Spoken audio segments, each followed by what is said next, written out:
Most of the truck stops in the Fargo-Moorhead area do have diesel fuel, but the commercial truck stop just east of Moorhead ran out of fuel Wednesday night and was forced to close.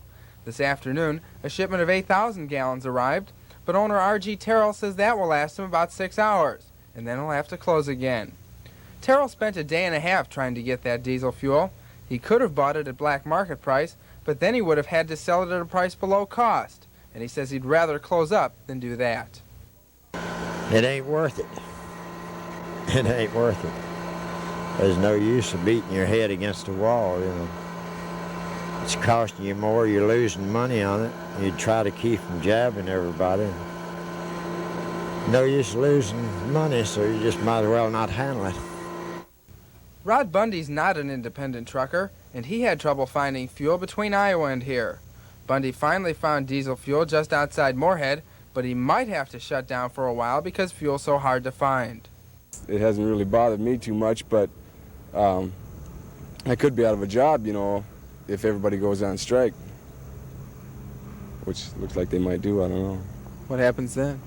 Well, then I don't know. I don't know what's going to happen. There were no incidents of truckers blocking pumps in Fargo-Moorhead last night like there were the night before, but truck stop owner Mike DeCone doesn't feel one person alone at his station overnight, so he hired someone to check on the place once an hour. The truckers' shutdown hasn't affected local grocers yet, but if it snowballs, those grocers will only be able to sell perishable items for about a week. Hornbacher's Vice President Dean Hornbacher feels there's a chance he could get fresh produce from a source other than independent truckers, but it's not likely. There are some possibilities, but most of the fresh fruits and vegetables are hauled by independent truckers, and to come up with an alternate source that can get it here quick enough is kind of hard to do.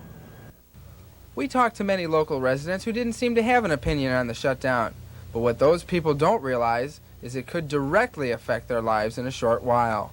For TV 11 Newswatch, I'm Larry Richards.